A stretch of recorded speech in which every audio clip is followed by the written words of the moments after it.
जूती सिलने वाला, मैंने कहा था इश्क तो किसी के भी दिल में उतर सकता है। मोची था तो उसे बड़ा इश्क था हुजूर से, बगदाद की जमीन का रहने वाला था। उसने रोज एक एक आना बचाया का जिस दिन सफर के खर्च का इंतजाम हो जाएगा उसी दिन मदीना शरीफ को रवाना हो जाऊंगा। बरसों की मेहनतों के बाद उसके पास कुछ पैसे इकट्ठा हुए जिससे सवारी खरीदी, ज़ादे राह का इंतजाम किया, कुछ पैसे थे। और फिर जब हज का इरादा किया, कितने अच्छे लोग थे, आलिमों से मशवरा लेते थे। आज तो मौलवी मशवरा दे तो कहता चुप रहो, तुम्हें पता क्या दुनिया में हो क्या रहा। ये कह के मौलवियों को चुप करा दिया जाता है, तुम्हें क्या पता दुनिया में क्या हो रहा है। खुदा की कसम जितना ये जानते हैं इतना साइंसदान भी नहीं जानते। हाँ, ये मुस्तफा के वारिस हैं, ये मुस्तफा के वारिस हैं। तो हज जाने लगा, उसने लोगों को दावत के तौर पे बुलाया। होता ना जब कोई बंदा हज के लिए जाता है तो दोस्तों अहबाब की दावत करता, उसने भी दावत की। एक आलिम साहब आए दावत के लिए, खाना खाने के लिए बैठे, हज करने जा रहे हो? कहा हाँ। कहा थोड़ा सा एक काम करो। कहा क्या? कि कल जाते जाते ना लोगों से माफी मांग जाना, अगर किसी का दिल टूटा होगा तो हुजूर नाराज हो जाएंगे। कभी हमें ख्याल आया हम हज को जा रहे हैं, माँ की खैरियत पूछी कि नहीं पूछी? बंदा उम्रे के चक्कर पे चक्कर लगा रहा है, माँ को 10 रुपए की दवा दिलाने की तौफीक नहीं।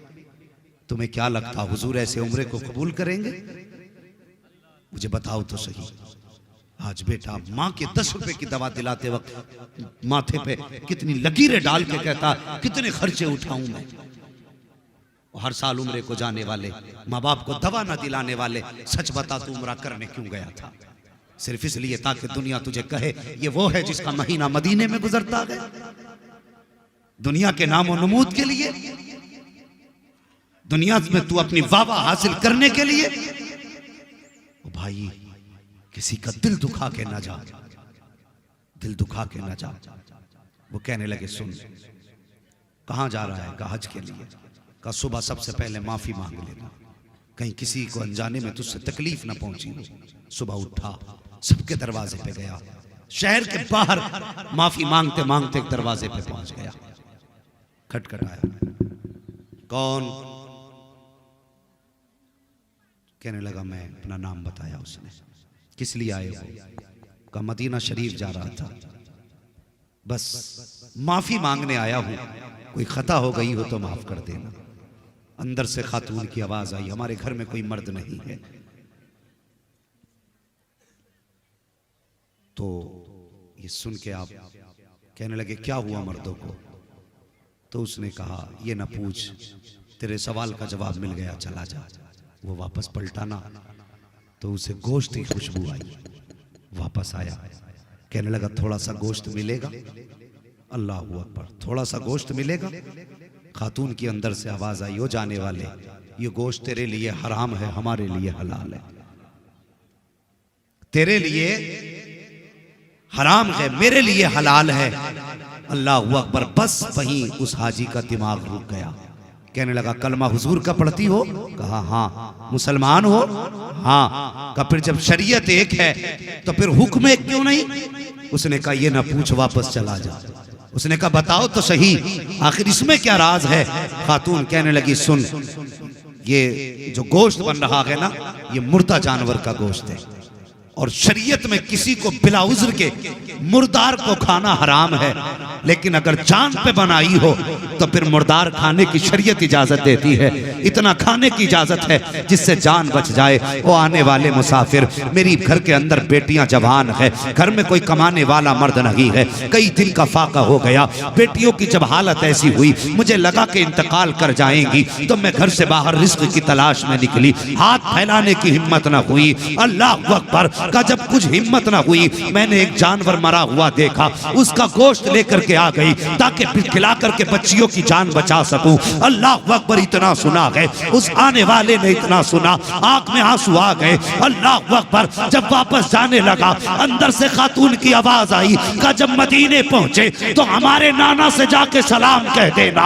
जब लफ्ज नाना सुना है, पैर रुक गए जाने वाले के, उसने इरादा तर्क किया जाने का, अपने घर आया, आंख में आंसू भरे, जितना ज्यादा राह था सारा बेच दिया, जो सवारी थी वो भी बेच दी, सारा पैसा लेकर के सुबह की सैयदों की चौखट पे आया और आने के बाद दस्तक दी, दरवाजा खुला, चुपके से हाथ बढ़ाया, कहता सैयदा ये तोहफा कबूल कर लो। कहा ये क्या है? कहा जो हज को जा रहा था वो पैसा लेकर के आ गया हूँ। सैयदा ने कहा था क्या हज को नहीं जाएगा? उसने रो के कहा था सैयदा अगर आपको रोता हुआ छोड़ करके मुस्तफा के मदीने गया और जाके सलाम कर दिया और आका ने ये कह दिया कि मेरी बेटी को रोता हुआ छोड़ के आया है, मुझे तेरे सलाम की जरूरत लगी है, तो फिर मुंह कहाँ लेके जाऊंगा? कल जिंदगी रहेगी तो हाजिरी फिर हो जाएगी, तोहफा कबूल कर ले। अगर तोहफा कबूल हो गया है तो दुनिया भी कामयाब हो जाएगी, आखिरत भी कामयाब हो जाएगी। अल्लाह अकबर। और किसी का दिल दुखा के न जा, किसी को सता के न जा, किसी को तड़पा के न जा, तौफीक दे तो अपनी माफी मांग के जा। अल्लाह अकबर, ये कह के वापस आ गया। जब घर आया बीवी कहने लगी सरताज तुमने सितम कर दिया। कहा क्यों? कहा वहां तो नसीब से लोग जाया करते हैं और तुमने जाते जाते जानबूझ के सफर खत्म किया। पूरी कहानी बीवी को बता दी, लेकिन गांव वालों को क्या बताता, मोहल्ले वालों को क्या बताता? राज था मुस्तफा की बेटी का, किससे खोलता, किसे बताता कि मैंने हुजूर की बेटी को अपना पैसा दे दिया? हिम्मत ने जवाब दे दिया, चुप होके बैठ गया। बच्चे घर से निकलते लोग कहते तेरा बाप बड़ा कमीना है, वहां जाने के लिए लोग तरसते, इसने जाते जाते अपना सफर खत्म कर दिया। मोहल्ले में लोग ताने देने लगे, इसने मारे गैरत के दरवाजा बंद कर लिया। हाँ, जब तक लोग हज करके वापस आते इसने दरवाजा ही नहीं खोला। उसी साल हज करने के लिए ख्वाजा कुतुबुद्दीन बख्तियार काकी रहमतुल्लाह तआला अलैह गए हुए थे। हाँ, जब आने की रात आई ना वापसी की, तो जो आपके साथी थे कहने लगे हजरत चलें शॉपिंग कर लें, कुछ सामान खरीद लें यादगार के तौर पे। आप कहने लगे जाओ तुम्हें सामान खरीदना है खरीद लो। हाँ, बख्तियार का अपना मानना ये है ये आज आखिरी रात है, काबे के सहन में बैठ के गुजारूंगा, खुदा जाने दोबारा ये हरम देखना नसीब हो के ना हो। ये कह के हरम शरीफ में इबादत के लिए बैठ गए। रात के दोपहर 2 हिस्से गुजर गए। आप फरमाते हैं कि आसमान से 2 फरिश्ते उतरे और आपस में बातें करने लगे। कहा इस साल कितने हज करने लोग आए हैं? एक कहने लगा 2 लाख लोग आए हैं। अल्लाह ने कितनों का हज कबूल किया? तो एक फरिश्ता कहने लगा इस बार अल्लाह ने सबका हज कबूल फरमा लिया है। अल्लाह अकबर। दूसरे ने कहा आखिर इस बार अल्लाह ने सबका हज कबूल कैसे कर लिया? तो वो कहने लगा कि एक ऐसा भी हाजी है जो हज करने नहीं आया, लेकिन अल्लाह ने उसकी बरकत से 2 लाख लोगों का हज कबूल फरमा लिया। ख्वाजा कुतुबुद्दीन बख्तियार काकी कहते मेरे दिल में हसरत जाग गई।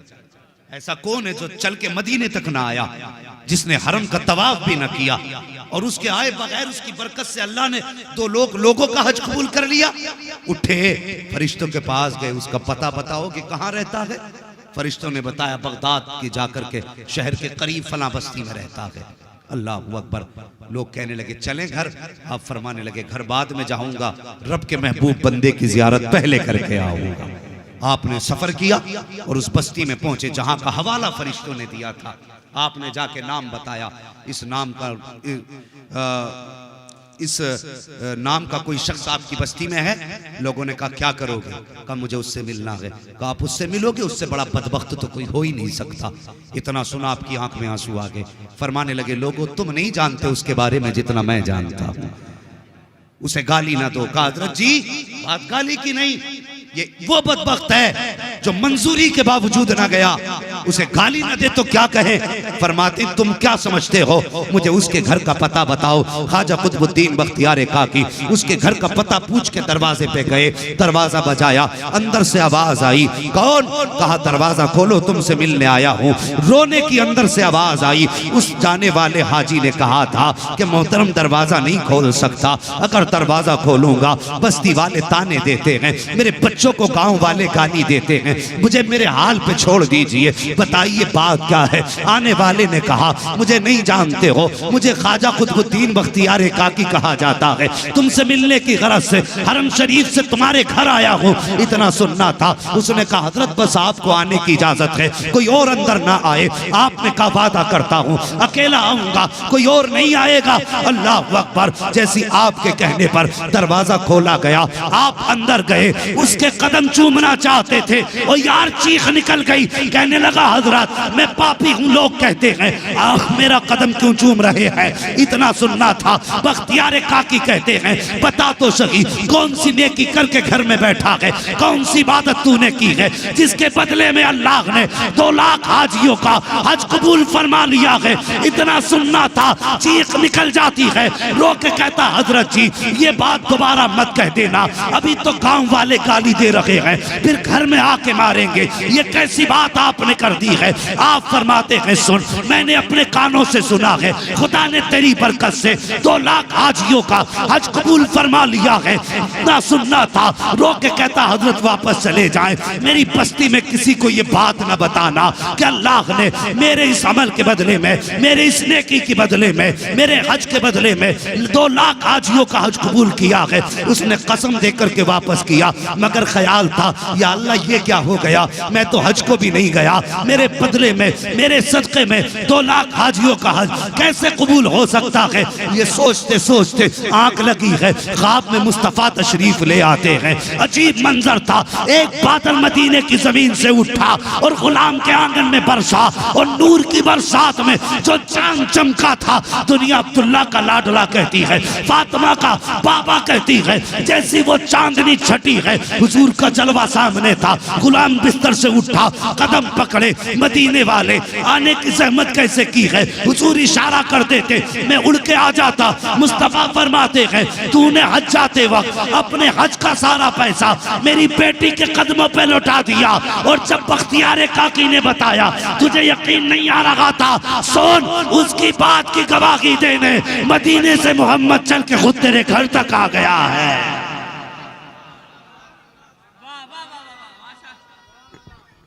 अल्लाहु अकबर, या रसूल अल्लाह, जिंदाबाद जिंदाबाद, या रसूल या रसूल, ताजु शरिया ताजु शरिया, ताजु शरिया ताजु शरिया, शरिया ताजु शरिया, ताजु शरिया ताजु शरिया, या अली इश्क तेरे सदके जलने से छुटे सस्ते, जो आग बुझा देगी वो आग लगा। क्या कहने, माशाअल्लाह। क्या ये इश्क की आग लगी है हमें?